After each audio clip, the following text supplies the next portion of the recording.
Good morning সবাইকে। কেমন আছো তোমরা সবাই বলো। আজ দেখাবো আমার নিচের অল্প জায়গার মধ্যে তৈরি কিছু গাছ। হ্যাঁ, আমার নয়, আমার হাজবেন্ড সে এগুলোকে রোপণ করে গেছে, আর আমি জল দিয়ে তাদেরকে যত্ন করে গড়ে তুলেছি। দেখো, বেগুন গাছ, তাতে বেগুন ধরেছে,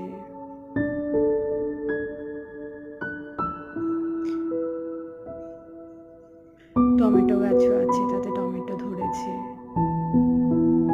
করলা গাছ বেয়ে উঠেছে, লাউ গাছ, লঙ্কা গাছ সব আছে।